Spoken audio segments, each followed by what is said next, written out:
Josh, you have worked on channels with millions of subscribers, you've filmed with Premier League footballers, and you've also worked behind the scenes on productions with big brands like EA Sports, MasterCard, Spotify, and a load of others. Alex is in his first year of running a content agency. What general advice do you have for Alex that will benefit him over the next 12 months? It's such a cliche, but genuinely you just have to put in the work. When I was starting out, I started when I was like 14 or 15, so I was waking up at 7 in the morning, working for an hour or two, then going to school, getting home at 4:30 and working until midnight every single day, 5 days a week for 4 years till I finished school.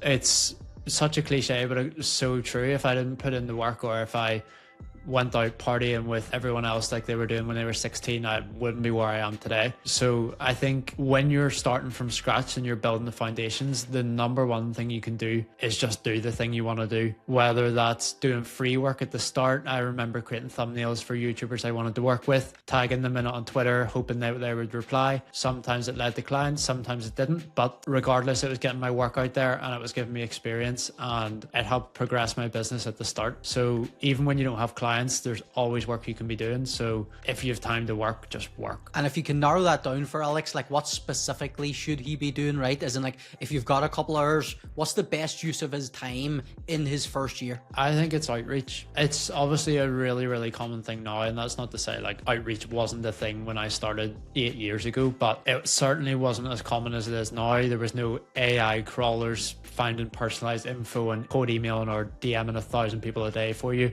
It was manual, and you could even send a stupid DM like, hey mate, need any edits? And the guy would reply. Obviously it's not as easy as that now, but the more people you can speak to, the better it's going to be. So even if you have a conversation with a guy and it doesn't lead to a client now, it's an open door, your foot's in the door. If you can give him some advice or help him out in some way, that starts a relationship. And if you can build on that and nurture that over time, that's going to be beneficial. I remember starting out, some of the guys that I'm on retainers now for a couple of grand a month, I started out by doing thumbnails for £3. You just have to get your way in, and outreach is one of the best ways to do that. Does that resonate with you at all, Alex? Yeah, definitely. I'm about 6 months into launching the offer now, so I'm still doing some of those things, and there's value to take, and you do have to let go of the ego and still do the outreach and put in the work, knowing that right in 3, 6, 12 months this will pay off, knowing that right I'm working on a business model that's scalable and I'm also doing the right work for it. The thing I struggle with, and I'm sure many other people do, is like trusting the process in the times where you're not seeing the results. You're not getting a positive feedback loop from the stuff you're doing, so you don't think it's working, but it is. You just have to let time do this thing. The best thing I can say to that is, it's not easy to get into this frame of mind, but you just have to be delusionally confident. You just have to know that it's going to work eventually. It might take a year longer than you thought it would, or it might take an extra 1,000 personalized cold outreach than you thought it would before you actually book a call. You just have to do it. It sucks at times, but my story probably is slightly less relatable in the sense of when I was starting out, I was living at home and I was essentially a child. So if I had a month where the revenue went down, it was like, oh, sucks, I can buy less FIFA points. It wasn't like, oh, I can't pay the mortgage. Yeah, there's no stakes. From my experience now, I mean, I have money saved up that if things do go to shit overnight, I'm not fucked immediately, but you do kind of have to just be confident that things will work out anyway. I kind of have that naturally where, I don't know, I could be hit by a car tomorrow and I'm still confident everything will be all right. Like, I'm just naturally like that. If you aren't naturally like that, if you can train yourself to be like that, I think it is one of the most beneficial skills you can have. Well, one of the things I used to say to my mates even, right, as in like... Or actually, sorry to interrupt, you speak Duffs and I'm going to grab something. Say if you're looking to scale a marketing agency, right? Like, because that's what I was looking to do when I launched this YouTube agency, say 2-3 years ago, whenever it was. I said to a few of my mates, look, there are people out there who have done this and scaled the $10,000 a month, $20,000 a month between 6 and 12 months of launching. Yeah. And I used to say to them, am I stupid enough that I can't scale the $10,000 or $20,000 a month in 5 years? Like, am I so behind these guys that I couldn't give myself 5 years and still achieve that same thing? And it's like, in 5 years from that period of time, would I have been delighted making 10,000 every single month? Of course I would. Alex, have you ever heard of this book? Everything is Figure Outable. Nope. I haven't even heard of that. Get that book and read it. So It is essentially that thing of no matter what happens to me, I'll be all right. I'll figure it out. Hence the word, everything is figure outable. I got this, well, as a side quest back in the day. I used to have a travel blog, which was completely unrelated to this, but it was part of my life. Anyway. But successful. Yeah, successful. It was on like 10 grand a month. So when I started that, I like had coaches and I had blogging mentors and whatever. Because most bloggers are women in their 30s and 40s, mindset and spirituality is a big part of that industry. This book was recommended to me by one of them. At the start, I kind of didn't really go with it, and I was like, oh man, do I really believe in this? See, once I fully committed to it, like this genuinely changed my life. No matter what happens to me, I'll figure it out, and that book will instill that on anybody. Right, Josh, how does Alex figure it out faster, right? Because you said, obviously, like, you started doing this when you were 14, 15. That's a 10-year period from where you are now, nearly. How does Alex progress faster? Like, how does he move at speed here so that he's sitting in 2 or 3 years with his agency exactly where he wants it, or even way beyond what he could even comprehend right now? I think it has to be that every client is a new rung up the ladder. For me, I was doing £5 thumbnails for years.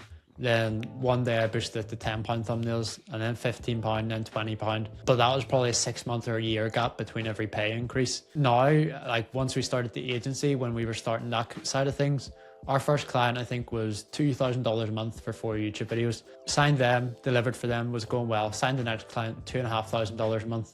Next client, $3,000 a month. Next client, $3,500 a month. Until you get to that point where too many people are saying, no, it's too expensive, that's when you can find your limit on what you're worth or what you're perceived to be worth. Alex knows that, obviously, because Alex does undercharge, admittedly, for his work. Yeah. And I'm sure you'll admit that yourself, Alex. You know you are worth more than what you charge currently. Yeah. But again, it's just about getting those, as Josh said, the rung up the ladder. As you sign more and more clients, you can only handle a certain amount of clients. So you need to be like, right, the clients that are paying me more money, keep them. Maybe I have to get rid of a few low-level clients that aren't paying me enough money. But then as you're signing more and more clients, each client you sign is like, right, if my price is here, can I just offer here? And it's like a couple of people might say no, but then someone says yes at that price point. So as in, like, it's about constantly elevating that way too. Again, when we were starting the content agency and we were figuring out how we wanted the things to go, there was two sort of agencies that we took inspiration from, and I won't name them, but they were both doing around 100k a month revenue. One of them had 33 clients at 3k a month each. One of them had 10 clients at 10k a month each. Which one do you think was more successful long term? It's obviously going to be the one with 10 clients. It's such a headache. I've never had to manage 30 clients, and I never hope to God I have to. That would be such a logistical nightmare. For the same amount of work, for the same amount of deliverables, really, because you're only going to make a certain amount of YouTube content, you're only going to make a certain amount of short form. It's just about people finding the right people that value those services, that can afford to pay you as well, and that whose business is in a position where when you create that content, it provides results for them so that the marketing is profitable. I think the reason I struggle to put prices up is because sales calls, it's much easier going into a sales call knowing you're more likely to make a sale because you're charging less. And obviously you've got your ICP, which is like local businesses, NNA as well, which is like maybe different from, say, some of the personal brands that you work on, where they might have a bigger budget behind them. So you might just find over time that, like, if a personal brand comes in looking for your services, you have to prioritize that because the personal brand has a bigger budget behind it. The way I would challenge you on that as well would be, would you rather have a higher close rate at a lower price or a lower close rate at a higher price? Because there's a balance, there's no right answer. Yeah. It's just, you need to find. And once the sale is done, the fulfillment is different. So like, you're just looking to get someone to say yes, really. Josh, what would you say about the way you've been able to build a sort of client base over a long period of time, like over a couple of years, where maybe you started maybe doing little bits and pieces of work for people, and that eventually became, right, a full retainer? I think it's something that a lot of people don't really value these days, and it's loyalty. So you'll see people on Twitter saying, oh, the first time something like a client speaks to you wrongly, cut them off, or the first time an editor lets you down, sack them and hire a new one, or whatever it is. But loyalty has been such a big part in my life, both personally and business-wise. Like, I've been with my fiance since I was 14, got engaged last month. In business, I've been working with clients longer than I've been with Charlotte. That's just how I operate as a person and as a businessman, and it's helped me out massively. As you said, started out with clients maybe doing thumbnails for £3 on a pay per thumbnail basis. Now I'm on retainers as like an advisor or a strategist for them. It's resulted in me working with Man City, behind the scenes at shoots with Arsenal, EA Sports, filmed with Jude Bellingham. Loads of opportunities that have came through me being loyal to this client for 7-8 years, from when he started out really small to when he's grown himself to be a massive face online. So I have a few people like that where I've worked with them for the best part of a decade, and I would say 90% of people probably would not be in that situation. And Dawson, hope you don't mind me speaking about it, but you were obviously sick for a load of the last 2 years, and we're still here as an agency. I don't think it would be wrong to say that most people probably wouldn't have stuck around through a lot of that stuff. So, well, even in if we're taking 2025 in particular, right? I spent 50 days or 60 days in a hospital bed. A lot of the rest of it, I was at home, but I was still fucked. I was on morphine and stuff for the pain. So, as in, like, Josh took on a lot of the workload last year, and I suppose only at the start of 2026 have I been able to jump back in and be like, right, equal business partners again. But Josh carried a lot of that slack last year. So I suppose my question is, what advice do you have for Alex in regards to how do you know who to be loyal to, so that you are in 2, 3, 4, 5 years getting paid from someone competent, and like you've scaled but they've also scaled, as opposed to Alex putting a lot of time and effort now in the morons who don't scale, and then it's like he's sitting in 3, 4, 5 years with a network, but a terrible network.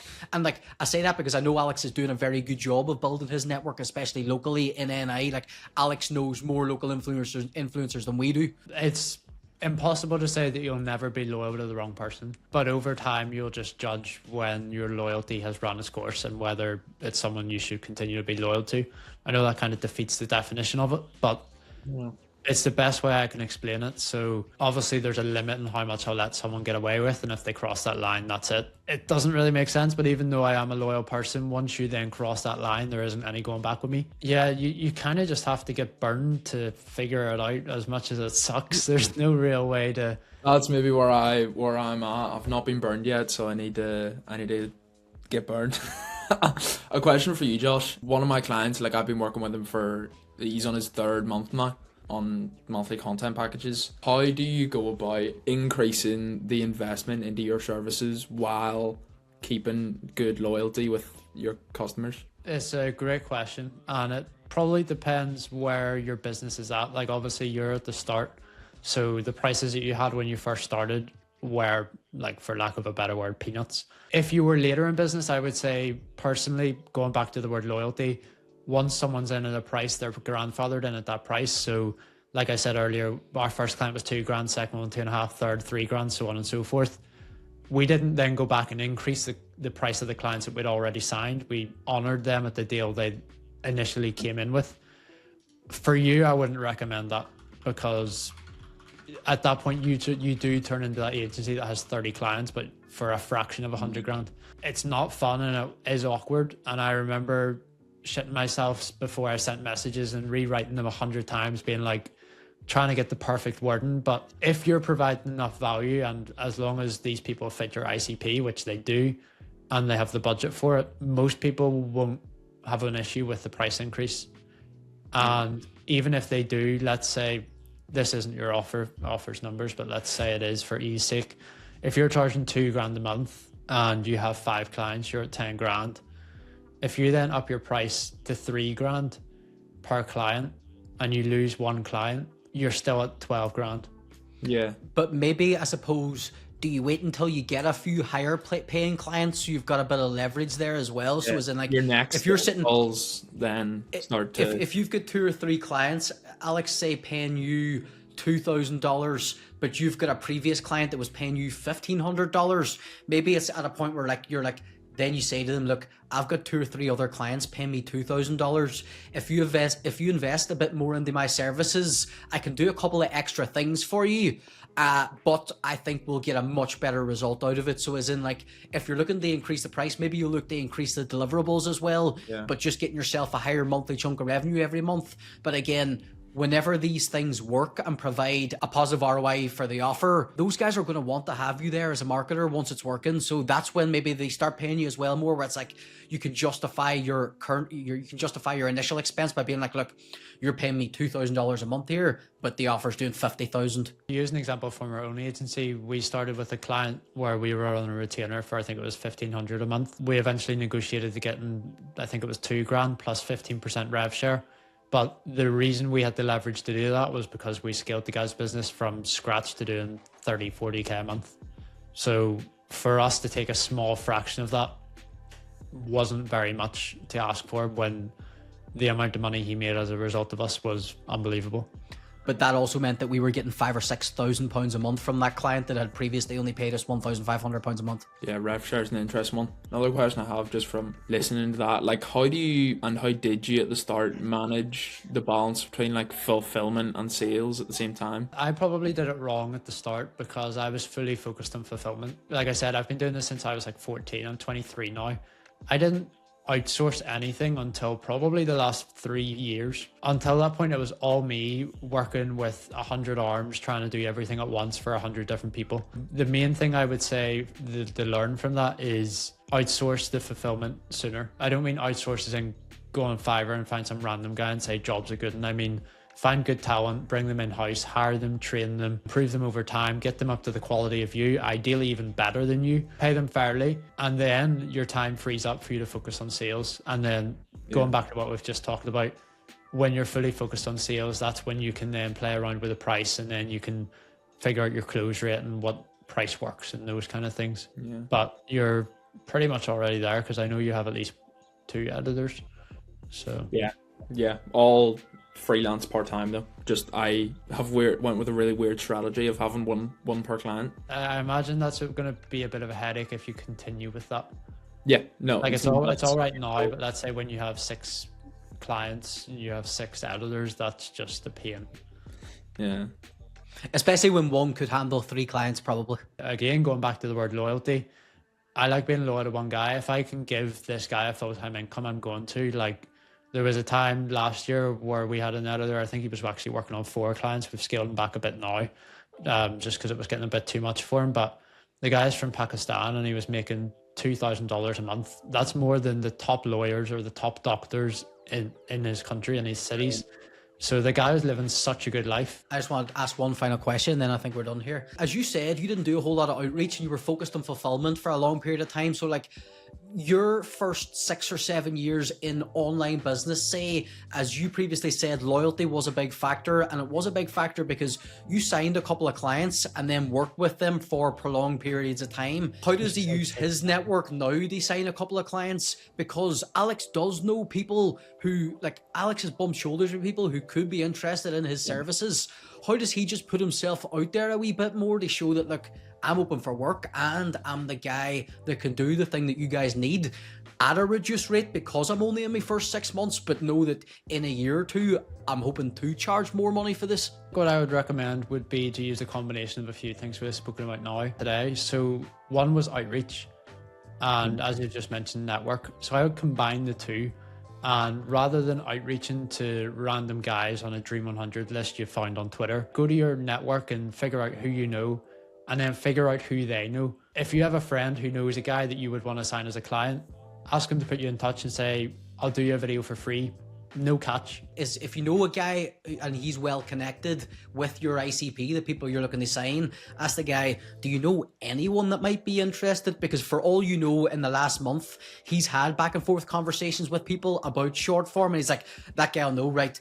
Chat to this guy because he was speaking to me 3 weeks ago about starting Instagram Reels. Those kind of things. Exactly. My first client my first on like a monthly retainer client, he's now referred me to 2 other guys. Well, like the deals haven't closed, but has like put me in contact with 2 other guys. Like, well, like you and Josh met at the fucking gym. I know.